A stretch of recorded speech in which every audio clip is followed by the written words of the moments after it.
Hey, what's up? This is Onyx Rose. How y'all doing? TikTok. I'm on here because today is let's look at the time. It's 8:03 p.m. Eastern Standard Time. And I will be having FFS on the 11th.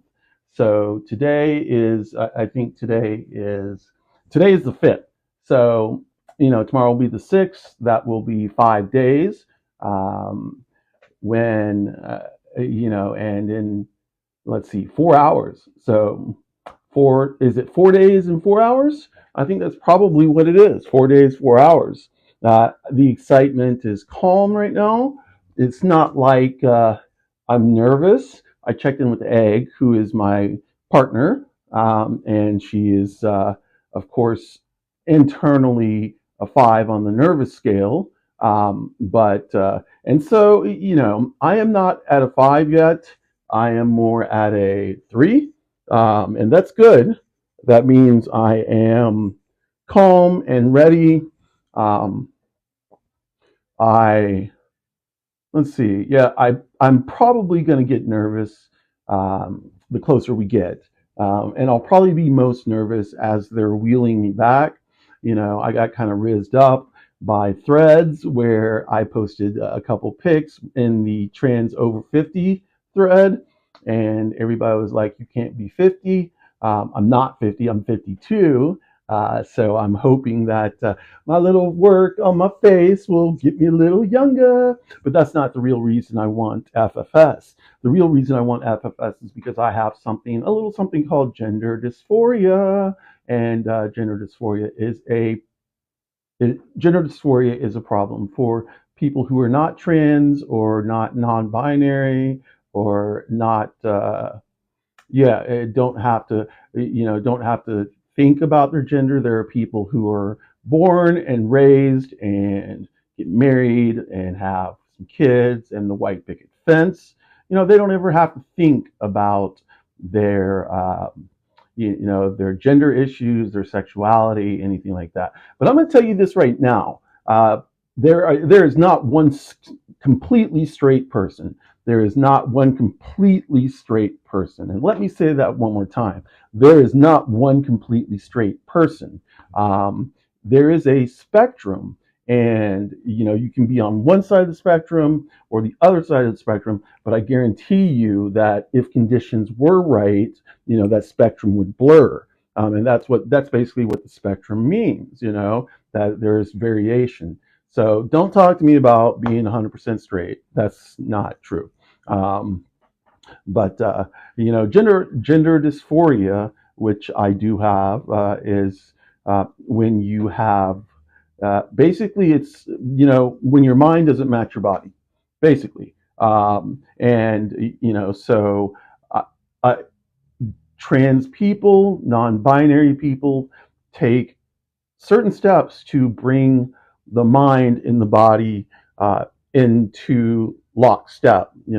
So me, I have had a couple of surgeries, a couple of gender affirming surgeries, and I am going to take this next one by getting facial feminization surgery.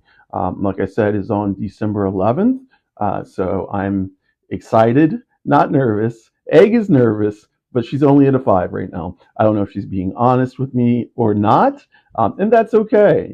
I would expect her to have some nerves that she doesn't want to tell me about because she doesn't want me to be nervous, and that's understandable, and that's okay too. Um, what I'm going to do tonight is just quickly go over the surgeries I'm having because FFS is not one surgery, it is multiple procedures if you choose. Like it can be one or two surgeries or one or two procedures, and that's still called FFS. But I am going to have, let's count them down. 1, 2, 3, 4, 5, 6. Well, wait, what is this? I don't know if this is 6. 6, and then 7. I'm gonna have I'm gonna have around 6 or 7, maybe 8 procedures. Um, we'll go over the first one. Oh, I can see which one I'm missing. So, of course, at the pre-op with my surgical team, not the team that I'll meet on the day of surgery, but my surgical team and the surgeon that will be performing the surgery, not the rest of the team, but my team. I met all of them, and they are very good at what they do. I've seen pictures, I've seen people, so I feel very confident about that. Um, so, like I said, it is a set of procedures. The first one's going to be buccal fat. Yay, buccal fat! And buccal fat is it says you just had buccal fat removal surgery. This guide. So for activity, limit your activity over the first week following surgery. I'm encouraged to walk around, and the reason for that is so that I don't get any blood clots. Blood clots are bad. They can go to your brain. They can go to your heart. All of that. Um, let's see. Oral intake, alcohol consumption should be limited as this may raise blood pressure and initiate bleeding. We don't want to raise blood pressure because I already have high blood pressure. I do take medication for it, and it is somewhat controlled, but not 100%, in the sense that it's usually in the 130s. And I do want to get it down a bit, but I have a little bit of weight. And I do need to exercise, so you know that's the case. Yeah. Hi Jesse, what's up? What's up? So yeah, no drinking for the first week, which is fine. You know why? Because I don't drink anyway. So drink plenty of fluids. Soft food may be easier to eat. Small amounts of food 20 minutes before taking post-operative medications. So of course they'll give me the meds, and what they're saying, of course, is to take your meds with food. They don't suggest taking the meds on an empty stomach. For one of my surgeries, I did do that. We mixed an antibiotic with another med, and I took it with an empty stomach and threw up all over the place. What's up, Bodymore child? How you doing? Thanks for joining in. So the buccal fat, I'm not really big on the buccal fat, but like they're gonna do it to make my face look a little bit more narrow, and so this area is gonna like be pulled back, I guess. Um, so let's see. I can shower on the day of my procedure. All of that. Buccal fat, buccal fat, buccal fat. Let's see. Other common instructions. So all the other instructions are pretty much the same as you go along. I won't read too much, but let's see. Care for the incisions about buccal fat removal. There will be incisions. So after buccal fat removal, you'll have incisions in your mouth. These are closed. Those are closed with absorbable sutures. Please do not touch, pull on the sutures as they will spontaneously reabsorb in 7 to 10 days after the procedure. Use Paradex as prescribed for your dental and gum hygiene and after each meal. Due to the swelling and trauma from the surgery, the cheeks may feel a little tight.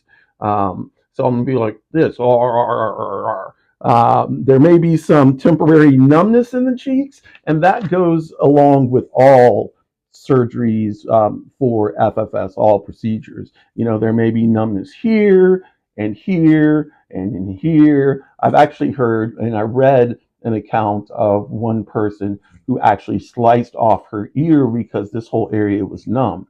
So she sliced off her ear several times and had to get it reattached. That and that's what happens when you're shaving. So I'm hoping that I don't have much hair on this side or this side because of electrolysis. So I don't have to worry so much about shaving over here. Now underneath, like here, you can kind of see it right here and here, and then like right under here and right under here. That's where my hair is, like all up in here. Even though I have bad like brown discolorated skin, there's no hair here. Um, so anyway, that's not the buccal fat part. Trauma to the cheeks may be tight. Temporary numbness in the cheeks may take 3 to 4 weeks to resolve. Let's see who's coming in. Nichelle, love 116. How y'all doing? If I'm missing anybody, I'm sorry. I'm kind of looking at my paperwork, my cheat sheets here, because I am not really 100 on all of the surgeries. I'm close enough. I mean, I know what they do, but I like, I'm not 100. So let's see. Pain. There will be mild to moderate pain and discomfort associated with the surgery. This should be easily controlled with medications. The discomfort and pain should begin to decrease within 48 hours. So that's good, and that's how it goes with all of the procedures. The pain and the discomfort should start to decrease within 48 hours. That doesn't mean it's all going to go away completely. That just means it's going to decrease. And I'm happy about that because like pain and me and I'm everybody, nobody likes pain, especially when it's associated with, with surgery. So there will be some bruising and swelling. That's not unusual. Um, these symptoms may worsen on the second day. This is normal. So, I just have to be prepared for bruising and swelling. If I plan on going anywhere, I will need to ask the surgeon if I can wear makeup at that point. Um, I, to be completely honest, I don't really care if I go out and people see me all bruised up but somebody might call the cops. There is this black person running around all bruised up and battered. And, the next thing I know, I got ice on my ass, trying to do some bullshit stuff. So next thing, let's see, bathing and showering. Yeah, I can shower. Let's see, blah, blah, blah, blah, blah. It is Let's see. It is unusual to have significant pain after an aging face procedure. If the prescribed medication does not control pain, please report this to my surgical team. Um, let's see. Swelling and bruising is maximal at 48 hours post-op or post-surgery and gradually subsides over the following 10 to 14 days. So we're talking about 2 weeks. So yeah, 2 weeks I am going to be in pain. And when they say it slowly subsides, what I've heard is, yeah, it's pretty slow. I have heard though, like the first 3 or 4 days are going to be pretty hellacious. Going to be pretty rough. And I've been told to expect the pain. So I am going in. Getting ready to go for a nice, wonderful 1 second sleep while my surgeon and surgical team work on me for 12 to 14 hours. But I will be up like that. And before I know it, I'll be in recovery, just chilling, like probably puking from the anesthesia. Yay for puke. So let's see.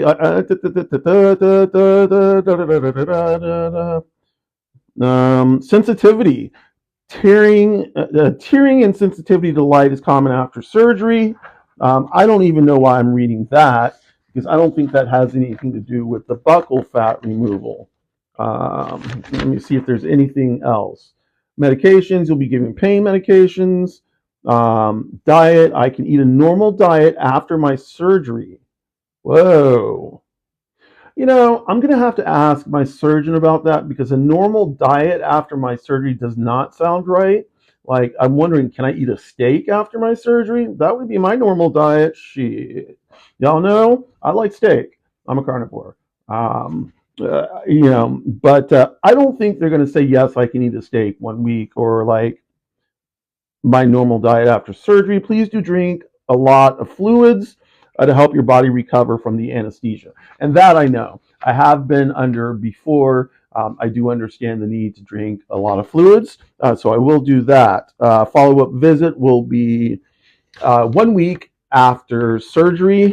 Normally, we will see you at 1 week, 2 weeks, 2 months, 6 months, and 12 months after surgery. There's no charge for these visits, and of course, I will take every advantage of these visits to talk to my surgeon, make sure everything's going well. Also, we are going to be doing my surgical team is doing a grassroots uh, grassroots way of trying to get into the trans community more. Let the trans community know that this surgical team is really on their side and looking out for the best for them. And if they need surgery, of course, to come to them. Yeah, it's twofold, and that's okay.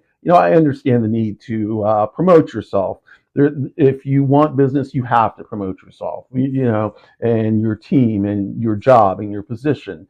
You have to kind of flaunt it, and that's what they're going to do. And in doing that, they're creating a grassroots campaign. And this is truly grassroots. They are going to go back to the days of the 80s and 90s. Yeah, I know, last century. But yeah, I remember those days where zines were really big, like punk rock zines, like any kind of zines you can make. Just cutting stuff up and slapping it together and throwing it out there. And so this is the way they're going to do it. I have the pleasure of being the first person, the first trans person to participate in this. They interviewed me prior to surgery. I did an interview. My Egg is my partner, also my wife, and also my lover, my lady friend. She also was interviewed, and so she's going to be part of it too as my partner. So the next thing we're going to talk about, we're going to get off of Egg and myself, is we're going to talk about fat transfer. I'm not really sure where the fat transfer is going to go. If they're taking the buccal fat out, like, where are they going to put the fat transfer? I will probably have to kind of talk to my surgeon about that again.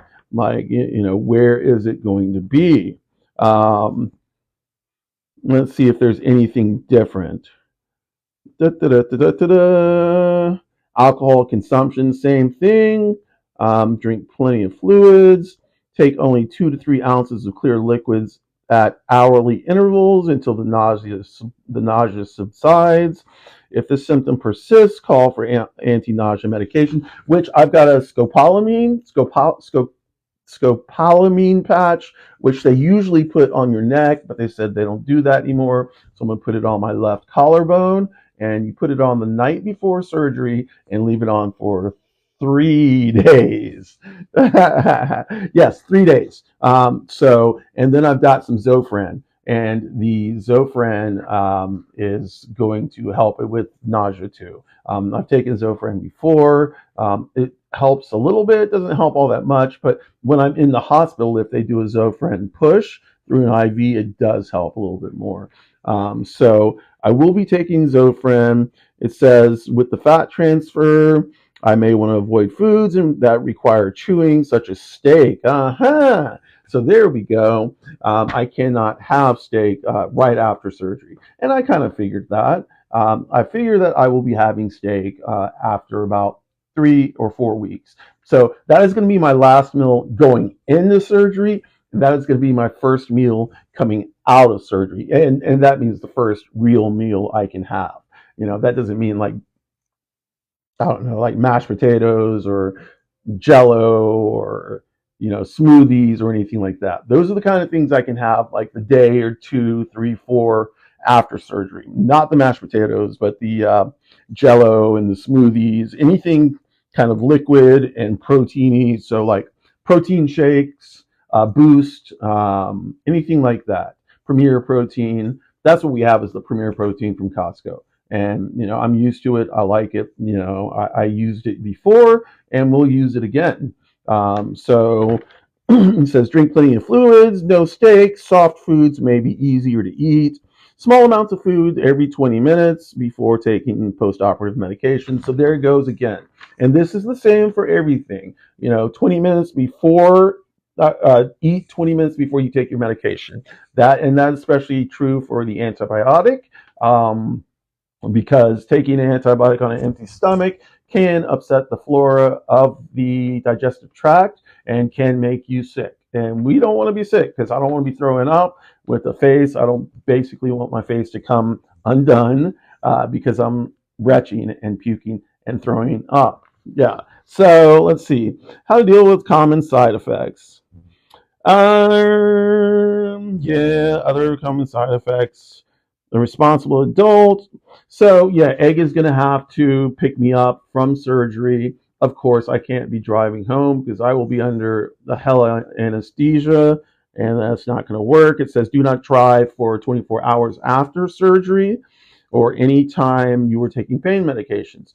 That is something that I understand. Smoking should be strictly avoided as it interferes with the blood supply to healing tissues. So what I am going to do, of course, I'm a 420 person.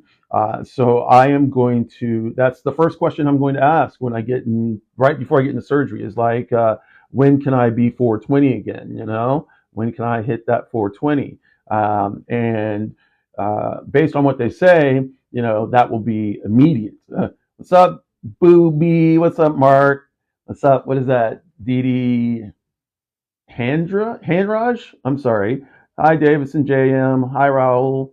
Um, you know, I'm catching y'all as I go. I'm sorry. If I miss y'all, I apologize. And that doesn't mean I don't want to say hey to y'all. I'm just trying to read this stuff. So that's the fat transfer. Once again, I am not 100 on with the fat transfer. I was not under I didn't expect to get a fat transfer. I just knew about the buccal fat, and I don't know if the buccal fat and the fat transfer go together as one kind of procedure type thing, or if, you know, I know it's two separate procedures, but I don't know that, like, I don't know that you can have one without the other. I guess you can, but I need clarification on the fat grafting. Like, where are they grafting the fat to? And where are they getting the fat from? Because if it's the buccal fat and then they're just putting it somewhere else, I understand. But if they are fat grafting from somewhere else, I'd rather they take it out of my stomach, you know? Give me a little lipo while I'm under. Yeah. So that is the same for, like, all the healing instructions are pretty much going to be the same.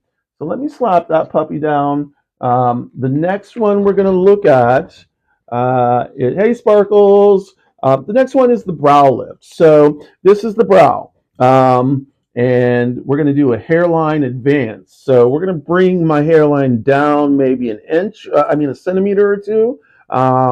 Just so that it's my forehead is not a five head. And I know I don't have a big forehead, but like trust me, when it's pulled down and when I'm healed, you'll see that it looks a lot better and a lot more feminine, and that is what I'm going for.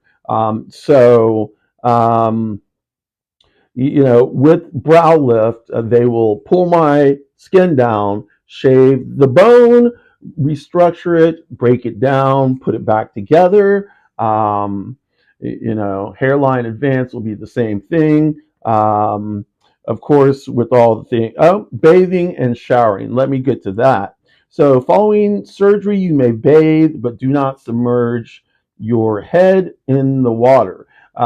Which, you know, I'm not going to submerge my head in the water, but we have the world's smallest tub, so I'm not going to be able to bathe. You know, I'm 5'11", 285 pounds. You know, I'm not going to be able to bathe in that tub.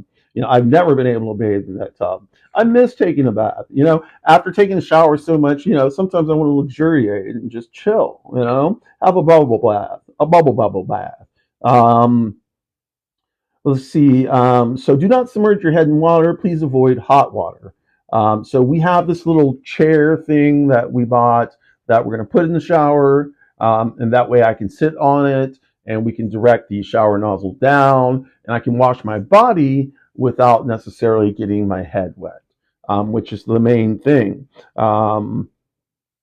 Says you can gently shampoo your hair and shower 3 days afterwards. So for the first 2 days, I can't really do anything. Now for the third day, I can. Y'all see my locks, you know, like when when these puppies get wet, my hair is like 20 pounds, seriously, because I got a lot of hair back here. And so 20 pounds of hair is crazy, and trying to dry it is a mess in and of itself. And trying to retwist it, because if I were just to wash it and let it stay, it's gonna mat like it will definitely mat up. and trying to rip apart the mats is painful. And on both of us. Egg, because she doesn't want to inflict pain on me, and me, because I just don't want to be pained, you know. Apparently, I have to massage my hair. It says, please do massage towards the incisions. So the incisions will be here. So I'm supposed to massage my hair like this while trying to get the pus, blood, and stuff out of the forehead area. Um, when massaging your hair, please do so toward the incisions and not away from them to avoid widening the incisions. And what that means is I am having staples put into my head all along here where they opened my head. To close my face, they will use staples. I will have titanium plates in here. So the staples, what they're saying is they don't want me to massage backwards because then there's going to become a gap, and that gap is going to get infected. And the last thing I need is for any infection in my face to set in. What's up, Kat? What's up, Dr. Lucas? Yep. Okay, I think I've got you, Dr. Lucas. Noah. Hey, what's up? Hey, Kat. Where are you from, Kat? I see that. Is that Greece? I'm not sure. I'm looking at the flag, but I'm not 100% on that. I'm sorry if I got it wrong. Um, let's see. If I color my hair, which I do, if I don't know if you guys can tell, but my hair is the color of my tank top. So you see, there we go. It's that color, and this is my, of course, normal color, the black. But I do have like black and red and kind of auburny colors. So it does say. Let's see where it says that. Malady will comment. If you color your hair, please do that immediately prior to surgery. So Egg and I did that. Like we did that 2 weeks or last week. We washed, colored, and retwisted my hair. Egg is my loctician as well as my colorist, and so I don't have to go to a loctician and pay $100 or however much it costs to retwist, or a colorist or a loctician and colorist and pay like $200, $300. I don't do that. I go and I get Snuggles, and me and my dog and Egg and my TV and my music. That's where we are. We got our own salon here. It's called Salon Egg. She does my nails. Like, I know y'all think she does everything for me, but I do stuff for myself. But there are things I can't do because I have a trimmer. Yeah, I have a trimmer, so I can't paint my nails. Hi, Kooky Love. Is it Kooky Love? Yeah. Or it could be Cucky Love. Cucky Love. I don't know. I'm sorry if I'm mispronouncing your name. But this is the brow lift and hairline advance. We want to advance the hairline so it looks more feminine. And of course with the brow lift. Let me see if there's anything other than general instructions. Follow-up visit, yeah, blah, blah, blah. So, okay, keep your initial dressings dry. We will remove your dressings on the first day after surgery. So, I'm not really sure. Egg and I were not sure what that meant the first day after surgery. And hey, what's up, Miranda? We weren't sure what that meant the first day after surgery. So we're going to have to find out. It says you'll be instructed about caring for your incisions at your preoperative visit. Now, I have already had a preoperative visit. So I've had one. I guess I will have a second one the day of the surgery. And that'll be the preoperative with the hospital. So maybe they'll give me some more information, or maybe they'll give Egg the rest of the information. That would be great too. Let's see, you'll be instructed about caring for your incisions at your preoperative visit. Ice pack should be used within the first 48 hours to 72 hours. So ice for the first 48 to 72 hours and to help with swelling. Apply ice for 15 to 20 minutes per hour while awake. So, and then be sure that they are lightweight. and don't apply the ice directly to your face. What we're going to use is gauze and ice cold water, and just strap the gauze to my face for 15 to 20 minutes, and then we will remove it. Yeah, that we found out was the best, rather than trying to use an ice pack and just have me hold it to my face, you know. So yeah, and this is what it says. This is where we got that from. It says never apply ice directly to skin. Dipping gauze pads into ice water works well. Apply bacitracin to the incisions 3 times a day for 7 days, or a complete week. So that is that. Next one we have. I don't know if y'all can see that right there. Let's hold it up a little bit more. It does say rhinoplasty. So that's what I'm getting. That's rhinoplasty. If y'all don't know, it's just a nose job. Let me pull these off. I like my nose up in here, but what I don't like is right here and this area right here. So, and then this area right here. So I'm going to go shoot like all this right here, and this right in here is going to be obliterated. They're going to go in there and bang, bang, bang, bang. Or maybe with a saw, a bone cutter or bone saw, and basically smash all that up, reconstruct it, make my nose kind of slope a little bit more, instead of having this dip right here where you can kind of see this line. You know, that is a more masculine trait. So to feminize that, if you see like people assigned female at birth, then you'll see that their nose just kind of like gently slopes in. So it goes from their forehead on into their nose without a noticeable dip right here. That is going to be taken care of. The other thing that's going to be taken care of is my nose is going to be pushed up just a bit. It's not going to be like that so you can see up my nostrils. I'm no petunia pig or anything like that. But just a little upturn, I hope. That's what I told him.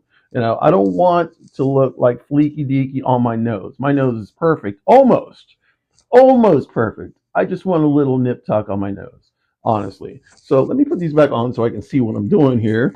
So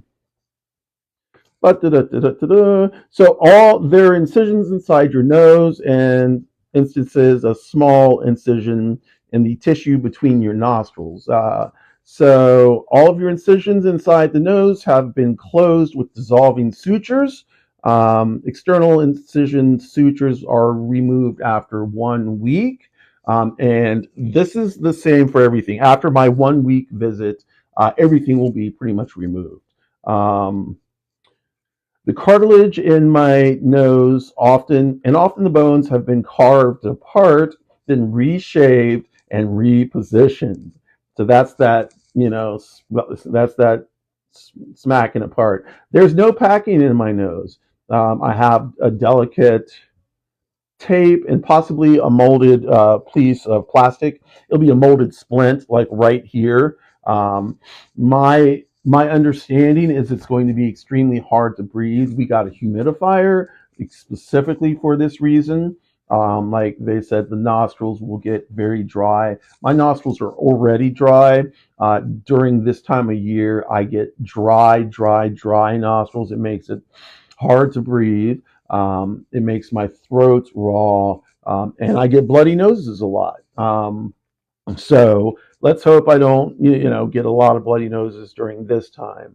So yeah, the splint will be glued to the outside of my nose. I don't know if I like that word glued, because glued implies like tearing of that, getting it off. I'm not sure how that's going to work. Hey Jay, thanks for joining.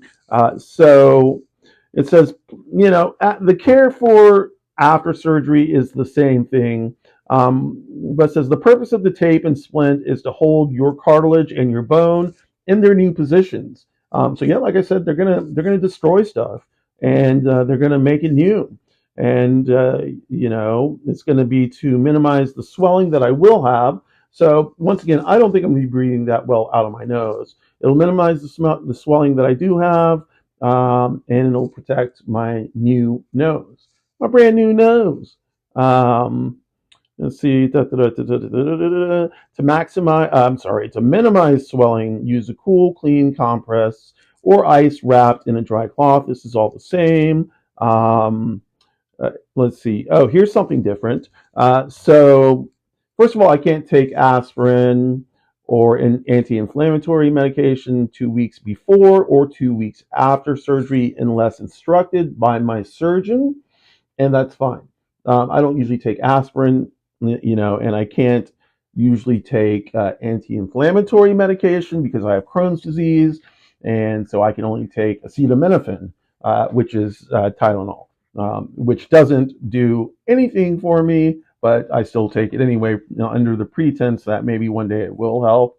I was told that I will be able to take something like uh, I forget what it's called. Not like Tylenol, but the other one, ibuprofen. Yeah, excuse me, ibuprofen, and then Tylenol afterwards. So I can switch or take them like every 2 hours. Ibuprofen one time, and then Tylenol the other time to kind of minimize pain as much as possible.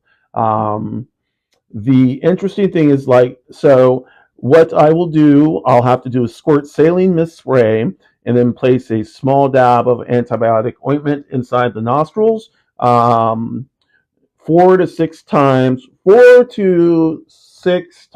a day, beginning on the first day after surgery. On the first day of, oh wait, beginning on the first day of surgery. So I think what that means is I'm going to have surgery on the 11th. It should be starting around 8. If it starts at 8 and it's a 12 to 14-hour procedure, saying it's 14 hours, that means it's going to end at 10 p.m. And I should be in the recovery room for an hour or two. And then they will wheel me up to my room where I will be staying without understanding. So I guess what they're saying is starting the next day after I've been in my room, the next day after surgery, that is when I actually start. And I will have to get confirmation on that because we both Egg and I are confused as to whether that means the day after surgery or the day before, or I'm not the day before, but the day of, meaning I've had surgery, I've rested, and while I'm waiting for my surgeon to clear me to go home, which will happen the next day unless there's any major medical issues, which I don't plan on happening. Nobody plans on happening. I don't see it happening, so I'm happy about that. But yeah, so both saline spray and antibiotic ointment are available at a drugstore without a prescription. Um, I don't think we have the antibiotic ointment, which we're going to have to get. Okay. A Q-tip moistened with hydrogen peroxide. And let's just go ahead and scratch that because we don't even do that anymore, is what they told me. Not we, because I have never done it. But they said this is not something that is done anymore. What they found out is people were using too much hydrogen peroxide and it was messing up their nostrils. So they've just foregone that and said use the saline and the antibiotic gel ointment stuff. Um, Says do not travel by plane for 10 to 14 days after nasal surgery in order to avoid any possibility of sinus blockage. Now, I am not going anywhere by plane 10 to 14 days. I don't plan on taking a trip until, we may take like a minor trip, but our next major trip is going to be 2028 when we visit Scotland, Wales, England, Ireland. Um, yeah, that's where we will be. Um, Scotland is very important to Egg, and I've got friends in Scotland, so I've got friends in England as well. So we'll make some pit stops. But yeah, so let's see. What to expect after surgery: bruising, swelling, nasal stuffiness. Now that's going to be the biggest thing: is nasal stuffiness. Nasal stuffiness can be the most annoying problem that you can face after surgery. It is the most distressful in the first week after surgery and significantly improves once the internal, okay, internal, which I did not know. It says once the internal splints are removed. So I will have internal splints in my nose. I didn't know this. I didn't know that because I don't know much about rhinoplasties or nose jobs. I just found this out a couple weeks ago that I would probably have internal nose splints. But it says any residual stuffiness can be expected to gradually improve over a period of several weeks thereafter. So let's see, for the first week, it's just going to be a pain in my butt. I'm not going to be able to breathe, and that'll be a problem. But then after that, things should improve pretty quickly. Excess mucus, excess music. We're going to try that one more time. Excess mucus is often present in the throat after surgery. So, I'm going to be doing a lot of if you get it, you get it. This is due to splints inside the nose, stimulating the nose is the nose to temporarily produce more mucus than is normal.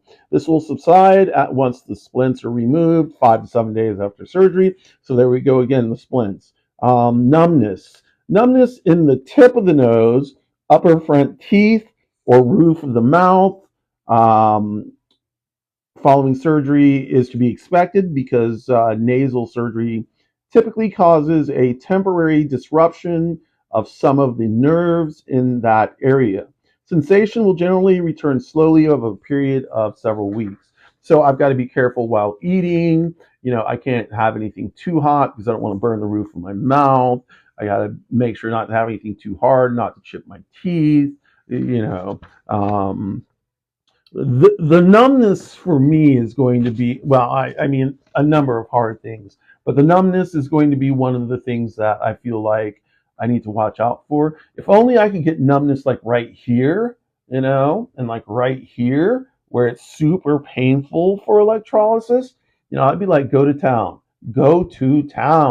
get that hair off me. Yeah. Hi, Marie Robinson, 89. How you doing?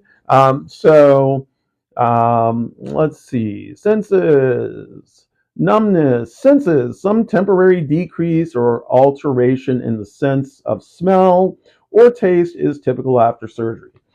So the food may not taste as good, and the smells are going to be, I don't know, like maybe I won't smell much, I don't know, or maybe I'll smell too much. Maybe, my sense of smell will be off the chain. Maybe it will just be nothing. But this is typical after surgery. This is, again, secondary to disruption of some of the nerves during nose surgery. These changes will begin to improve within the first 1 to 2 weeks. Diet, I can eat a normal diet, blah, blah, blah. Follow-up visit. So that's like once I get to a certain point, all the healing instructions are pretty much the same in terms of how it's done. So the next one, as we keep on going down the line, is genioplasty.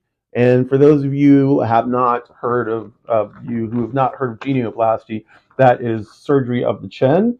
As you can tell right now, my chin is kind of boxy, and that is something that is prominent in people assigned male at birth and have gone through male puberty.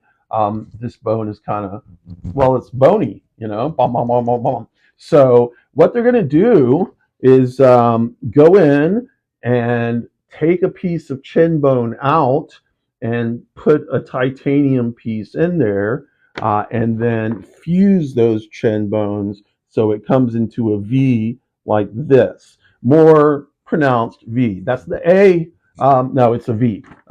So that's a V. Yeah, it's going to be like a V. Okay, so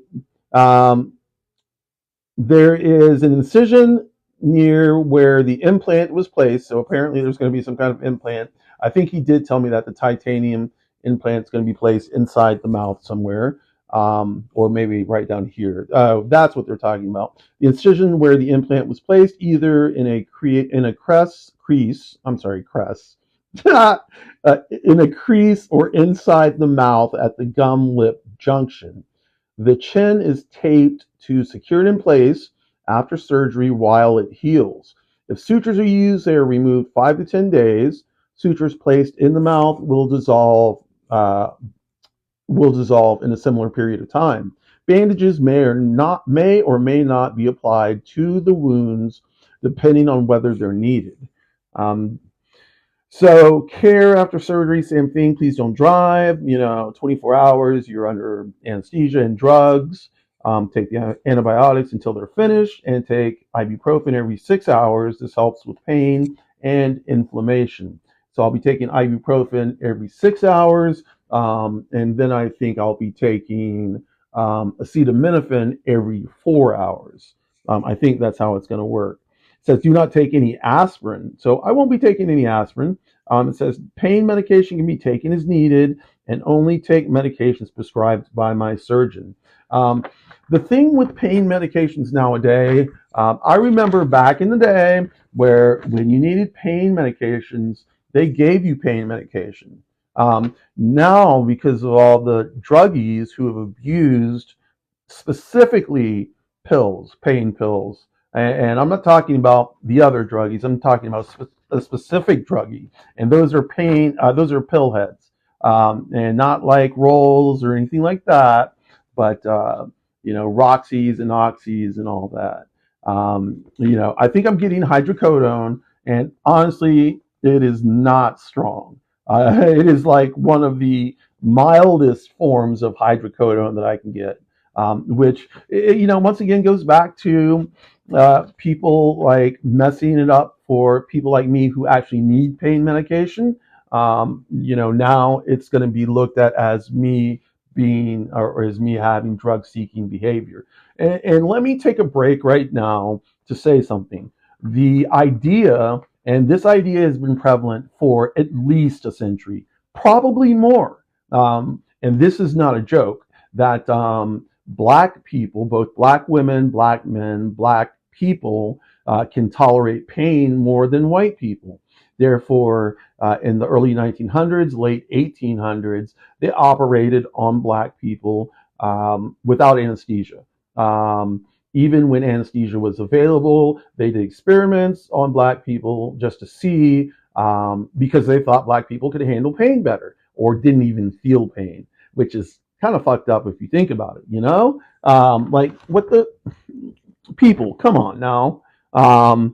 So let's see, to blah, blah, blah, blah, blah, blah, blah, blah. To minimize swelling, and this once again is the genioplasty, the chin. To minimize swelling, you may use a cold, clean compress or ice wrapped in a dry cloth. I think once again we're going to use the gauze and just kind of like slap it on and let it sit there. Apply gently to your closed. Whoa! This says eyes.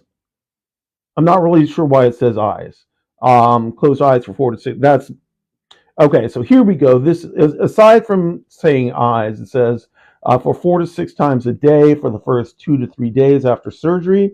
After day 3, post surgery, you can start using a warm compress. So after day 3, I'll switch from cold to warm, and that'll feel better because I don't like cold compresses. I don't like cold ice packs. I'd rather deal with the warm ones, and I think there are a lot of people out there who would rather deal with the warm ones. After the and it says apply firm pressure to the site for at least 10 minutes if bleeding occurs. After day 3, you can start doing warm course. Yeah, if bleeding occurs, just apply and pressure. Do not remove or lift the dressing during this time. If I do have persistent bleeding, then I am to call my surgeon. And of course, I have all of the numbers that I'm going to need to call if there is an emergency. The dressings and sutures will be removed approximately 1 week after surgery. And so that's usually 7 days. I'm supposed to go back to my surgeon's office, and they will do all the removal of all the sutures that need to be removed and also the staple. staples in my head. Some sutures, they say, may be left to dissolve on their own. Yeah, there are dissolving sutures, and I'm sure that will happen. I should not do any vigorous exercise and should avoid any significant physical exertion for a minimum of 2 weeks. And that's fine. I can chill for 2 weeks. I got Gilmore Girls, I got Buffy, I got football. And no, once again, let me preface, this is not American football. I don't watch American football. I went to an American football game once and left in the middle of the first quarter. It was the absolute worst thing I have ever seen, and most boring thing I've ever seen. So I was like, hasta la pasta. I am never coming back to see a football game, an American football game. I am never going to watch American football on TV anymore. And I don't. So, but I do watch international football, and Arsenal is my team. Go Gunners! Number one, number one. Yeah, yeah, yeah. Especially this festive season, they're still sticking to their gunning ways. Bukayo Saka, raise up. Thierry Henry, raise up. You know what I'm saying? Patrick Vieira, raise up. We got him. Dennis Bergkamp, raise up. You know what I'm saying? Okay, so let's see, blah blah blah blah blah blah blah, and yeah, so no vigorous activities, which is good because I'm not a vigorous activity type of person anyway. I need to become better at that because I've got a little tummy. I was hoping that when trans people, and especially trans femme or trans women, take non-binary femme leaning people, if they take HRT, there's fat redistribution. My fat redistribution did not go to my hips, did not go to my butt. I do not have the curves like that. It did go to my gut, which no woman, no non-binary femme-leaning person really wants a gut that looks like a guy's gut. So I was hoping they could just slice that shit off, but that's not going to happen. So I will have to, and I don't have type 2 diabetes, even though I'm 285 pounds. I don't have diabetes. I don't even have type 2 diabetes. I am nowhere near diabetes. So I can't take things like Ozempic, or any of those GLP-1 medications, Wegovy, anything like that, because my insurance won't cover it unless it is for type 2 diabetes. Egg did have type 2 diabetes. She has lost like 90 pounds and she looks smoking. Not to say she didn't look smoking before, because she did. I have no problem with weight. I mean, I don't want to be 285 pounds. I would like to lose some weight, but I have no problem with it. That is probably why I haven't lost the weight yet, because it's not such a big problem. Now, it is becoming a problem in terms of my blood pressure, and in terms of just general exercise. My back hurts sometimes because the weight is in my gut. It's not necessarily on my frame, because my frame is yeah, there we go. My frame is just big because I'm 5'11" and I have big bones, But my gut is what's big, and I'm not going to stand up and show you. I'm kind of petting it right now, my pet gut. But yeah, it's there and it's noticeable. It sucks. But genioplasty. Let's get back to there. I shouldn't participate in any contact sports until approved by my surgeon. Generally, you should avoid such activity for a minimum of 4 weeks after surgery. Sleep with my head elevated at least for the first 48 hours. I'll probably be sleeping that way, honestly, for like the first 3 or 4 days. I just don't want to take a chance of, oh no, what's going on? Oh no, the live is going to end in 5 minutes, y'all. I don't know what's going on here. Oh wait, do I have to slide this?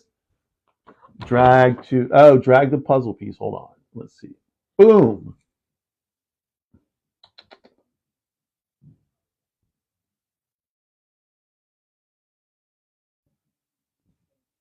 Okay, I'm back. Sorry, I had to drag this little puzzle piece. I have not had that done before. But let's get back into this real quick. Let's see. I shouldn't do. I have to sleep with my head up for 3 days to 4 days. Do not smoke or chew tobacco for at least 2 weeks after your surgery. I am a 420 type of person, so what I'm thinking is 2 weeks. Once that 2 weeks is up, I'm going to, well, you know what I'm going to do. And edibles don't work for me. I have tried not every single, come on, let's not stretch it like that, but every single edible I've tried from every different state, every different person, anybody who makes them, anybody who gets them for me, anybody who gives them to me. I've even tried the seltzer drinks and none of it works. And I attribute that to me having small bowel resections.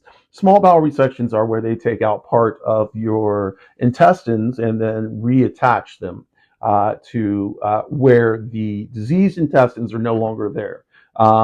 If you don't know, there are cannabinoid. If anybody understands, just go ahead and correct me. Cannabinoid receptors in your gut, and that is how the edibles kick in. At least that's my theory, and I'm sticking to it until somebody proves otherwise. So yeah, the edibles don't help. Really, it's the smoke for me. Pain, there will be mild to moderate pain and discomfort. With the surgery, this should easily be controlled with medications. Wink, wink. Yeah, medications, my butt. The discomfort and pain should decrease within 72 hours. Bruising and swelling. Bruising and swelling are not unusual. To minimize the swelling, I should sleep with my head elevated for 3 weeks after surgery. So where it says for the first 2 days, just 3 days up here, right down here under bruising and swelling, it says sleep with your head up for 3 weeks. That's going to be a long time, but I've got everything set up. So we don't have it set up yet, but we have everything we need. Drainage. It's not unusual to have some slight blood tinged drainage for the first few days after surgery. This will most often significantly improve or disappear by the end of the first week. I'll be given pain medications to take only if I need them. Only if I need them? That is some kind of crazy nonsense. Yeah, I'm going to be taking these pain medications. Yeah, and I'm going to need them. So I'll be given antibiotic pills to take.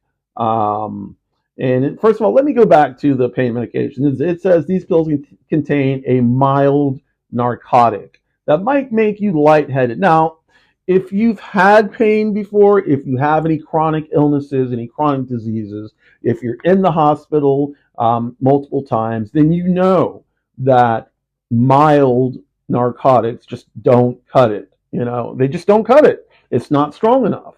And, so I have a feeling I'm going to be in more pain than the regular patient. Ibuprofen is taken every 6 hours on a schedule. Tylenol 3 is to be taken only as needed. Tylenol 3 taken only as needed. Here we go again with this only as needed crap. Diet. A light diet is best after surgery. Begin by taking liquids slowly and progress to soups or jello. You may start with a soft, regular diet the next day and your regular diet after 5 days. Avoid eating foods like corn on the cob and apples until after you have completely healed. And that's 6 weeks. So no apples, no corn on the cob, for a full month and a half, which is fine. I don't like corn on the cob. I love apples, but we can slice them up as far as I know. Maybe not. My follow-up visit will be in a week, and so they'll go ahead and tell me what's going on after that. Let's see. Okay, so I think there's something else here. Follow-up visit, call our office, blah, blah, blah, blah, blah. The operative site becomes very red in color, has purulent containing pus drainage, or is very warm to the touch. Development of temporary temperature elevation exceeding 100 degrees Fahrenheit, 100 degrees, and significant increase in pain in 48 hours. If that happens, then I do need to contact my doctor as soon as possible, and may need to be seen in the emergency room. So, hello everybody that's joined. I should say that really quickly. Let's see how the people we have here. Chand, Uh, Mora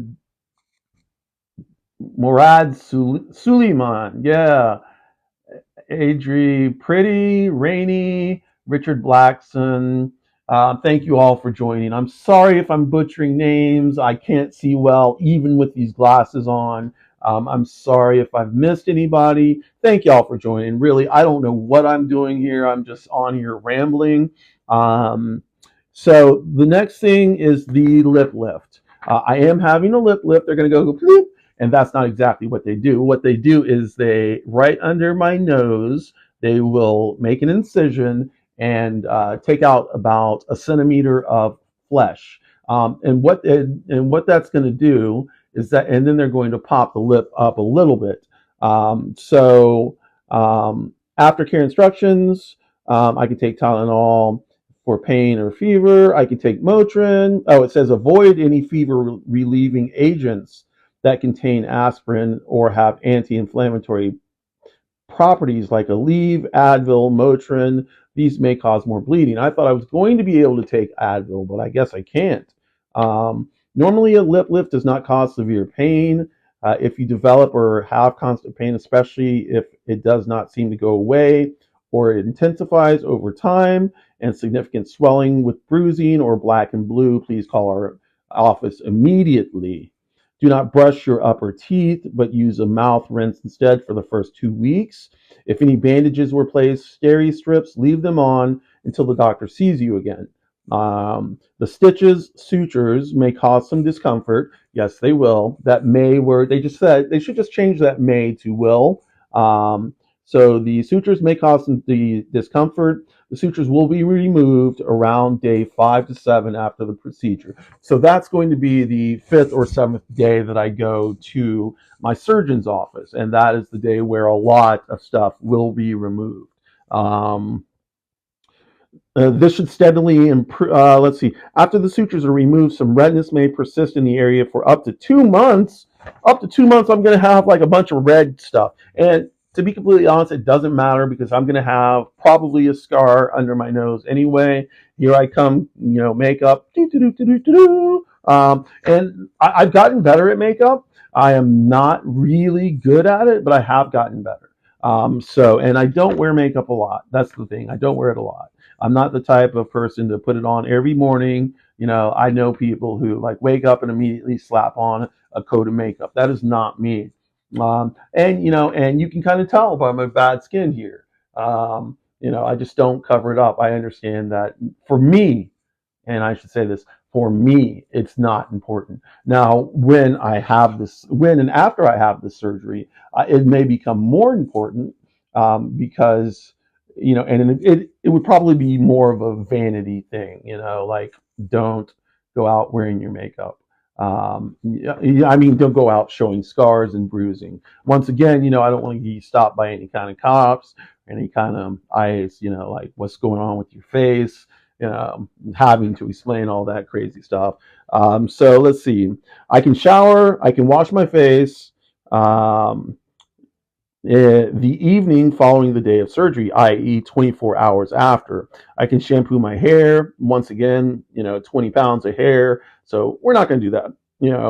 Um, let's see. Please avoid the lip incisions. Do not rub the wounds. The wounds may ooze for the first 24 to 48 hours after surgery. The oozing fluid may have a blood tinge to it.